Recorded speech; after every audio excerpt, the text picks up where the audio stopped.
By 192 AD, the Colosseum is over a century old.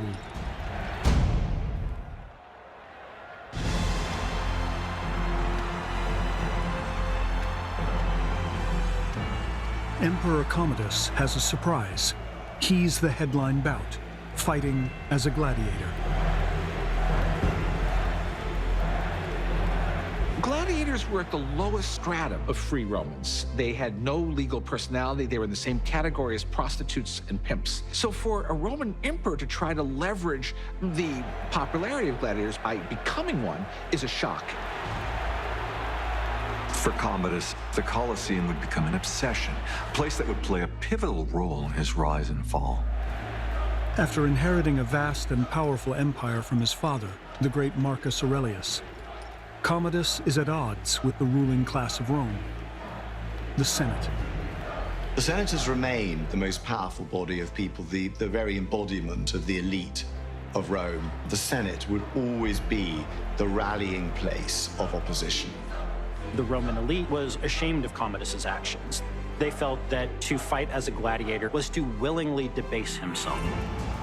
This was the tipping point in an already fractured relationship between the two most powerful forces in Rome, the emperor and the Senate. Every one of these senatorial families has holdings all over the Roman Empire. They're the equivalent of small multinational corporations. They are wealthy in a way that is impossible for us to understand. So even if the heart of political power has moved elsewhere, these are still tremendously important people. And so the Senate is dangerous. Several emperors had previously been destroyed by their enemies in the Senate, including the notorious leaders Caligula, Nero, and Domitian. The history of Rome's emperors shows that it's pretty dangerous to cross the Senate. But Commodus had a plan, and it really was to ignore the Senate and to appeal directly to the people. To win the people over, Commodus has an incredible tool at his disposal. He has the games. Less than a year into his reign, Commodus throws lavish games to celebrate the end of his father's barbarian wars.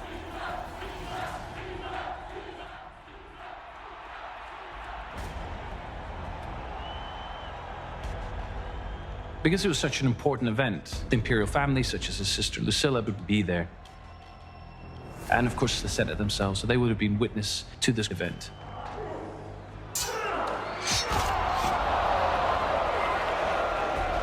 For the Senate, they understand that this is an absolute joke.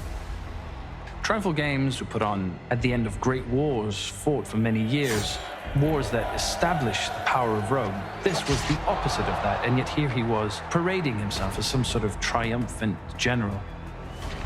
But it's not the Senate Commodus is trying to impress. Emperors could communicate with the people in the Colosseum. In those days, you didn't see the emperor very much, except it triumphs after great victories abroad, and in the Colosseum, where he appeared in his box. And the crowd had a chance to express what they thought of him, too. The Colosseum fostered an active, dynamic relationship between the people and the emperor. And one can imagine thousands and thousands of people chanting what they want, encouraging the emperor in what he's doing, in sponsoring and being generous, and putting on a show for them. It was kind of like a contract. I am giving these games to you. You need to honor me. It's extraordinary for an emperor to take to the sands himself. This is not something that's expected of elites, let alone the emperor.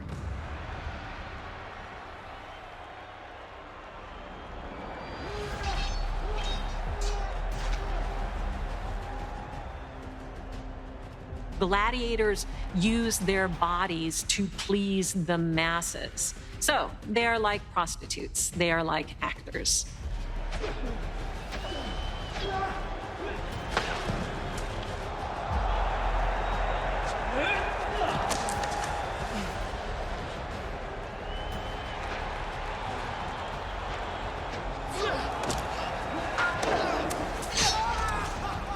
It would have been hard for the ruling class to accept any of Commodus's actions. They were cultured people, they were educated people. And so the fact that one of them would degrade himself to that degree that he's going to present himself in the same profession of the scum of the scum. According to Cassius Dio, Commodus charges the bankrupt Roman treasury 1 million sesterces for his appearance, almost $10 million in today's money.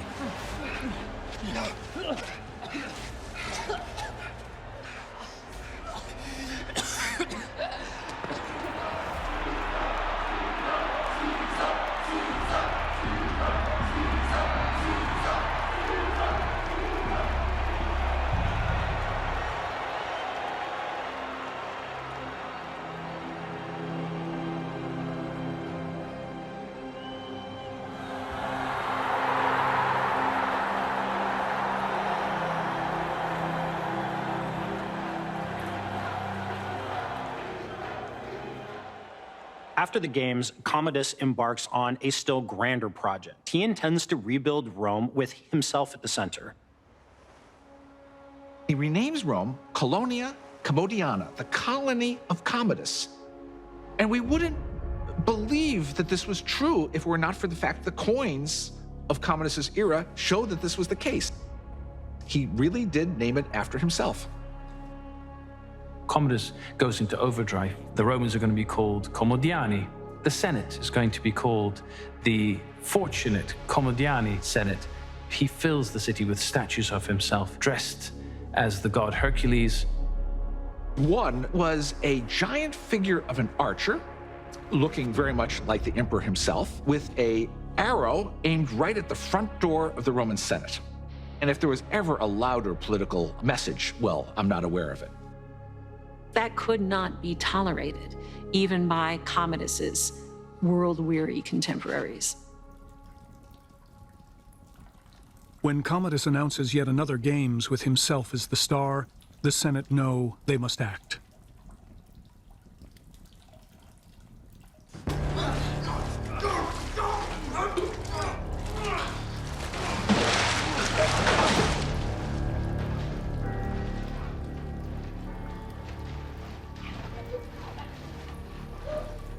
Commodus meets his end at the hands of his gladiatorial trainer, at the hands of Narcissus, acting on the orders of the Senate.